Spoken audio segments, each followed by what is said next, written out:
right, so I don't want to take it too great a time. We'll go straight to the floor. Gary Newborn, Ricky, good afternoon. Marco Antonio Barrera has had 2 exhibition fights and I understand has enjoyed them in the United States. Why are you doing it? Well, I think the first exhibition that was done once, it was Mike Tyson and Roy Jones Jr., wasn't it? And obviously I got asked, like I'm sure most boxers got asked, if an exhibition come up, would you be interested in? And I said at the time, I said, yeah, if the offer came in, to do an exhibition, I said I'd jump at it. And then we went to lockdown, we had the COVID, and a couple of years went by, and there was a couple of months we got the phone call, from your local events and said, listen, COVID has been a terrible time for us all. I think I could speak for everyone here. We've lost people through the COVID. I've lost family through mental health because of the COVID, and they said, what would you like to do an exhibition in the Manchester Arena one last time, and sort of have it as like not a boxing show, but like a celebration of coming out of the COVID, having one last move around at the Manchester Arena. And I said absolutely, yeah. I said, provided you get the right platform and someone can put a proper job, and when you get somebody that's going to make it, make it an event, and he doesn't come better than sharing the ring with my friend Antonio Barrera, does it? Really doesn't. An absolute dream. So it's been well documented what your own problems were. You said that some of your mental health problems started after the Pacquiao defeat. Tyson Fury's had his problems as well. Mark Selby, the world snooker champion, has come out and said he's had problems. There is a picture that was taken in your gym where Tyson Fury was 12 stone heavier than he is now, and I think you were much heavier. Yeah, does that prove times as well? Yeah. Does that prove things to people? Well, it is. I think it's been well documented how I'm the drum about mental health. It's very, very important to me, and it's very, very important to Tyson. And I think if people, that picture that you're talking about with me and Tyson, it was about maybe 5 years ago, we were both massively overweight, and I think in that 5-year period, when me and Tyson, I was going through big problems and everything like that, you could turn around and say, well, look, Tyson now is the, the heavyweight champion of the world. He beat Wembley last night, 94,000 fans. Absolutely brilliant. Look where he was 5 years ago, look where he is now. And I think if they say, look where Ricky was a few years ago, at the bottom of the ladder with his suicide and depression and all the things that I went through, and say, look what he's doing now. 5 years down the line, he's doing an exhibition at the Manchester Arena with Marco Antonio Barrera. And if it makes one person in that crowd turn around and say, look, my life's terrible, but look what Ricky's done, look what Tyson's done, this event will be worthwhile for me, honestly. People say, well, why are you doing it? Are you doing it for this? You're doing it for that? I think it's pretty obvious for that. I mean, even though me and Marco are retired, not dead, we still got to set ourselves goals, things to get up for, in the morning. And I think I speak for Marco as well, to go into this training camp, and get yourself in shape again, for my novice professionals to see me, how I prepare myself. I just think there's nothing but positivity that comes out of this whole event. I really do. Can I ask Marco why he's doing this, and is he going to give Ricky plenty to think about in the ring?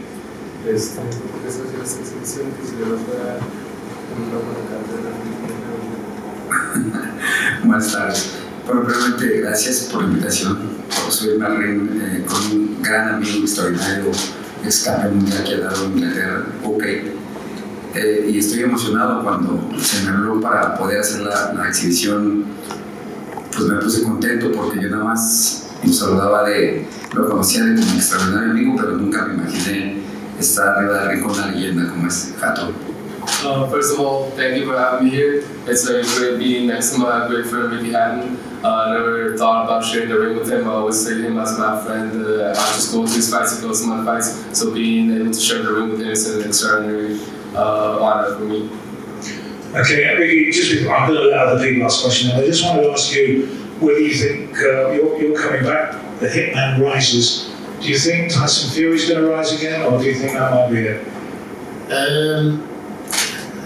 Every time Tyson's opens his mouth, we don't know what he's going to do. I say that with love. But no, I think, he says he's going to retire, and as a friend, I hope he retires, because I mean, he's given such value for money over the years, what I mean? He's had problems out the ring, watching his fights against Deontay Wilder. I mean, I went for the first round if I was in the corner, oh my God, it took 10 years off my life. It was just seeing my friend keep getting knocked down and getting up and getting knocked down, it's not nice to see. And he can't do any more in boxing. I think his legacy is set there. But knowing Tyson, I know him. I don't think he'll want to hang his goods up without he ticks that box with U6 and AJ, to be honest with you. He's a fighting man. He'll say he's retired, but I mean, give it a fortnight, he'll be back. He'll be back. Tyson, yeah. He wants to prove he's the best, and even though he is the best, he can't have them two question marks hanging over his head, can he, with AJ and U6, so I don't think he'll retire now. That begs the question, July the 2nd, exhibition fight, we're looking forward to it. Do you think Tyson Fury will be there to support you? Absolutely, yeah. To be honest, yeah. I mean, we're both very, very proud Mancunians, and the fact that I could find Mr. Bean in Manchester. The fact that how come somebody will be there? I mean, it's we all know what a legend it is, what great fights he's been in, and we've been friends for a number of years, and we all know how good he is, and I know how good he is. But I mean, to get the time to actually have a move around the ring and share the ring with him, and so I can find out firsthand just how good he is. But it's a dream, to be honest, and I'd like to think it's the same. Actually, I was going to hand over. I'd like to ask Mark, if I may, one more question. We know you over here as a great fighter, but also as the only man who's beaten Nazim Hamad.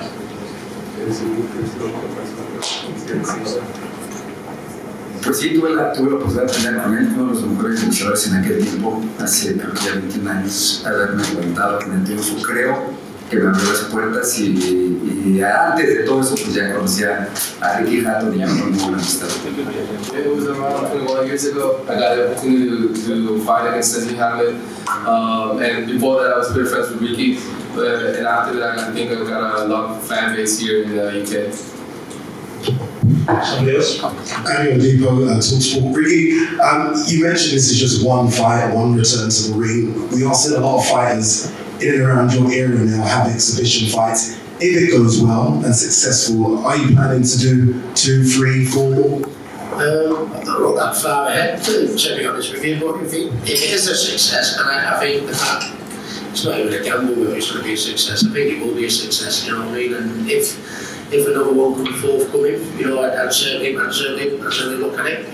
The one thing is, we all have idols in boxing, don't we? When they make a comeback, we always worry that they're going to get hurt. Well, this isn't one of them. This is one of them occasions you'll be able to see, see your heroes, if you like, to showcase the skills without getting hurt. And I think that's what it's all about. And that's why when I retired, when I got beat by Shevchenko a few years ago, I said my best days were behind me, and they are. To actually fight, to do an exhibition. No, I mean, no, it was an easy decision for me to make. I really can't wait. You're one of those fighters that can fill the ring. You've always done it throughout your career. You could have fought anyone. Why a friend? Why Barrera? No, because I mean, it's like it will be competitive. It will be dead entertaining. But because we're friends, you know how far to go and how far not to go. It'd be competitive. It'd be really nice.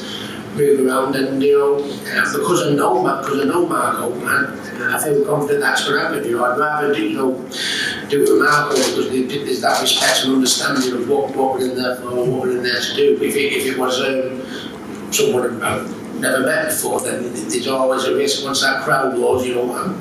So where I'm coming from, not that, but no, me and Marco are two professionals, we're friends. And I think I speak with Marco, and we're just looking forward to putting on an entertaining show for everyone. I think everyone's going to love it. Question for Dan as well. Dan, great to have you here as well. You've not fought since 2012. There's always been whispers of Dan the Outlaw Hardy coming back. You're fighting Diego Sanchez, who's been active.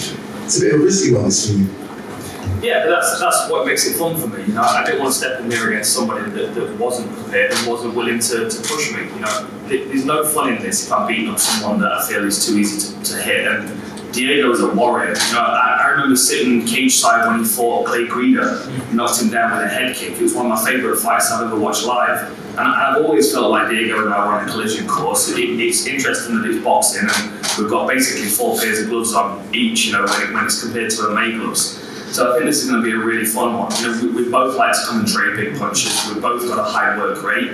And I know he's got a chin for days, and I know I've got a good chin as well, and I think that's going to make this a really interesting one. Diego, we hear from a lot of American fighters, whether it be MMA or boxing, when they come over about just the UK crowd, the UK atmosphere. You're obviously coming to a Ricky Hatton fight now, which is going to be a ridiculously good atmosphere. You must be looking forward to it. I'm looking forward to this opportunity to come back to England. Back in 2008, I fought at the O2 Center, main evented in UFC 95, and it was a great fight. And the fans were great, and the food is good, and I can't wait to come back and get more of the fans and more of the food too. We will provide, trust me. Final questions for you guys. We're gonna go Ricky Hatton show. Casper, I see you in the back forge top, obviously, Conor Pop. Any advice for the big man? I haven't spoken to him as of yet, but he just he's me lives sponsor, so he sent me out to get out before the film over here. So we'll probably do a bit of training on him. down the room. James Reed from Sky Sports News. Ricky, what have your family said about the exhibition? Are they pleased and supportive of you doing it? They're delighted, and I think they're proud because, I mean, you can imagine when I sound like a broken record, you know, when I keep going about how the bad times are back, you can only imagine how horrible it was for my family to see me sort of like crumble as a person, and to see me getting into a training camp, getting into a regime, getting fit again, you know, and I hope, fill the Manchester Arena and do an exhibition with my friend Marco, as I said earlier there, you know, it doesn't need me to say how proud my family was. My mum was the one I had to convince the most. Oh, what are you doing? You doing it again? What are you doing to me, Ricky? I'm like, Mum, calm down. It's an exhibition, it'll be all right, you know. And it took my mum a little bit of convincing, but she got her around it now. And the best thing, they've seen enough heartache with me over the years when I was in my back way, but no, I think they're going to be proud of me again on July 2nd. It's always mums. I was going to ask you is, during those tough days, what did you do to get out of those tough moments? And what could you tell and teach other people that are maybe going through similar struggles? Well, it doesn't matter who I fought in the ring. I always pick up. I don't have a chance what to do in the ring, but probably my weakest thing was what was between the 2 ears, to be honest with you. You know what I mean? I wasn't best with I got this illness and I couldn't do it myself. I tried to do it, my second child came along, Millie, she wasn't planned, and I thought, come on, Ricky, you've got to get yourself together now. It's not about you, it's about your kids, come on, you've got, get yourself together. And I did a little bit, but still struggled, and I went and spoke to someone. I went to see a psychiatrist, I was in the office, I told him he put me out on his back, and I said, you need to help me out. Great. And it was the best thing I ever did, and I have no fear of telling people that's what I did, because that's how bad it was. And if I hadn't done that, and maybe I would have been here today to do this exhibition, I would have seen my son Campbell go professional, I would have made up with my mum and dad, I would have seen my 2 girls turn into the beautiful young ladies that they're doing now, and I missed out on so much. And if there's anybody out there that is struggling, all I can say to you is please go and speak to someone. It's the best thing I did, and they'll say, well, Ricky Hatton's never been happier than he is today. Well said. Back onto just a quick one on Tyson Fury. You said that you don't think he'll retire. What did you make of his performance? Was that potentially the best Tyson Fury we've ever seen in a boxing ring? Well, Dillian White is a dangerous fighter, you know what I mean? He can punch so much and that, and it seemed not being disrespectful to Dillian, it just seemed so one-sided, one head and that. You've got to give all the praise to Tyson, haven't you? You know what I mean? He kept him at a distance, outboxed him, and then he fetched that lovely, uppercut. It was a joy to see, but Dillian can, hold his head up high, Dillian can always now turn on and say, you know, I fought Tyson Fury at London Arena on St George's Day from the 94,000 years, right? To fight for the heavyweight championship of the world. You know what I mean? He should be so proud. But I think with Tyson, you're dealing with a genius. You know what I mean? He's, you know what I mean? We talk about, you know, when you look at some of the greats of the heavyweight boxing, you know, I'm not saying he's the greatest there's ever been, but I mean, you know, he's got to be up there in the top 5 or 4, you know, or something like that, isn't he? You know what I mean? It's fantastic what he does. Southpaw, orthodox, go to toe, jab, box and move, ticks every box, an ambassador for mental health. I feel proud to call him my friend, I really do. Ricky, I've got to ask you about Manchester City. That's all you want. Exactly. Great. Sorry, everybody else. Chances of Premier League, Champions League double? Absolutely, yeah. I mean, I think we played well, you know, 5-1 the other day, 3-0 the game previous. I think we've got an easier run in the Liverpool. I hope this does not come back to haunt me, but I think I'm confident we can win all our games. We're a point from if we win all our games, we win it, but I think we'll need to win all our games because Liverpool will win all theirs. You know what I mean? They're behind us. And I think the Champions League, I think we'll beat Real Madrid and I think they'll beat Villarreal. I think it'll be a City-Liverpool final. I can't think of a worse team in the Champions League final than Liverpool because of the history that they've got in it, you know. So, but no, it's yeah. I think I'm very, very confident. I thought City were going to win the Champions League the last 3 years, so we haven't. I'm trying to lay it down a little bit, but fingers crossed. No, but hey, we're a good shout. The football that City play now, I never thought in my lifetime I'd be watching the quality we're watching it over the years. I've been watching rubbish, but. It's good to watch now and long day carry on, I guess. Marco, you mentioned, and someone else mentioned the Nazim Hamid fight. Are we going to expect a ring walk in this exhibition, like a Nazim Hamid ring walk? Bueno, mía no, de mi aspecto mía no, pero sí van a esperar una exhibición padre, vamos a divertir.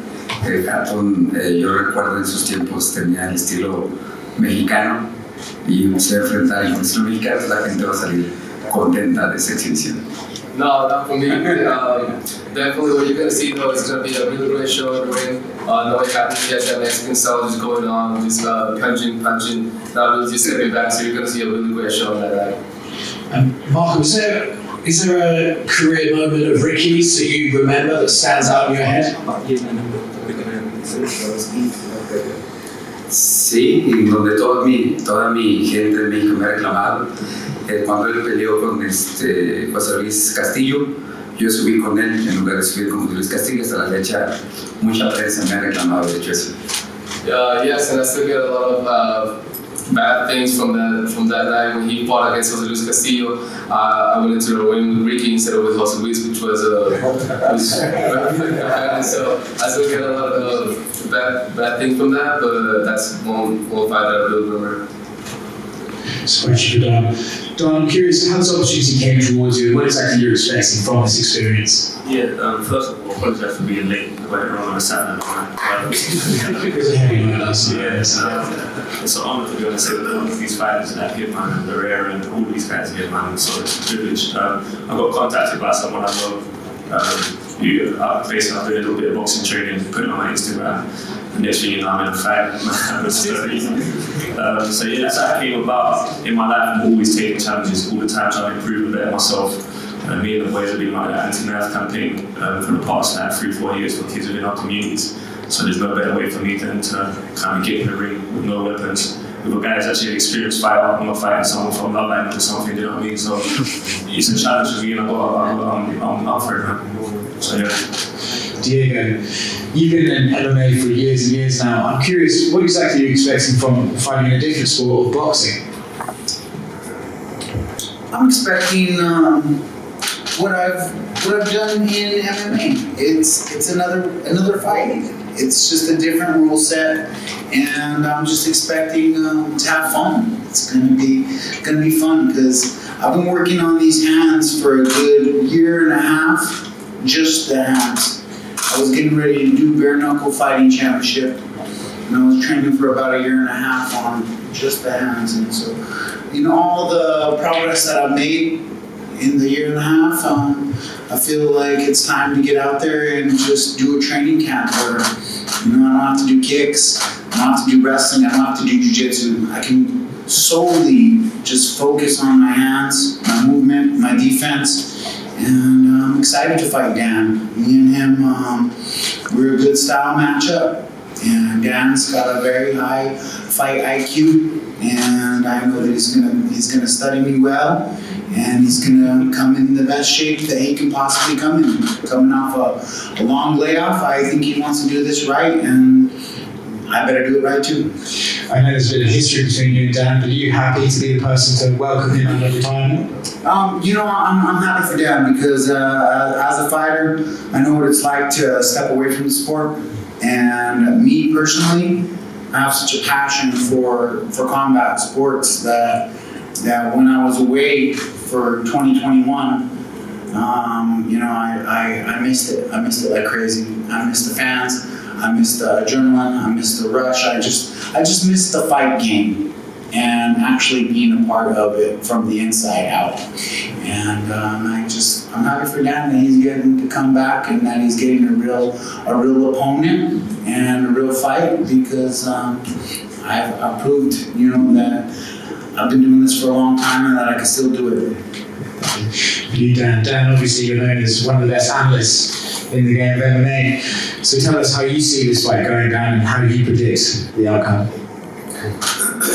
That's a good question. I've not really fully got into it yet. I think that, in my head, I know what Diego brings to the table. He's a very aggressive fighter. He fights in bursts. He looked great against Kevin Lee recently as well, so I know his training camps are paying off, and I know his technical ability is there. I expect intensity. I expect Diego to take chances to put himself on the line. I'm going to do the same thing as well. I don't think he's going to hold back any of his shots. 4 ounce or 4 16-ounce gloves make no difference. We're both going to try and punch each other in the face and body as hard as we can. And I'm hoping to find a few more targets than he finds on me. As he said, I will be studying him. This is a, I've spent several years studying everybody else's fights and taking myself out of the equation. And I learned a lot about studying people. So now I get to put myself back in the equation, hopefully without my ego in the way this time. I'm 40 this year, I'm a bit older now. Get my ego out of the way and look at this objectively and figure out, what I have to do to beat Diego, who I know is a great opponent and he's going to come ready. I'm thankful to be up here. I'm thankful for Diego for making the trip over as well. I'm sharing the stage with legends. I grew up watching these guys fight, and to be sitting next to Ricky and Marco is beyond my wildest dreams, to be honest. Congrats. Diego, I heard you talking about how in the later stages of your career, you start to value your opponents a little bit more. What process did you go through to get to this? Well, throughout my career, I was just so intense and a pressure fighter, and I just was, I like to think of it as war and that warrior spirit inside of me. But last year, I had a real run-in with COVID, and I was in the hospital, and I almost died. And while I was in there, I was messaging them, I was messaging a lot of people. And when I came out of the hospital and I got the opportunity to get back into combat sports with the fight with Kevin Lee and Eagle FC, I just had a different appreciation for the opponent and a better understanding for that it really truly does take two guys to do this. And as you get older, now I'm 40, I've been there again guy, I've been the confident guy, I've been all facets of the face-off. But now as I'm older, I know that I wouldn't be here if it wasn't for him.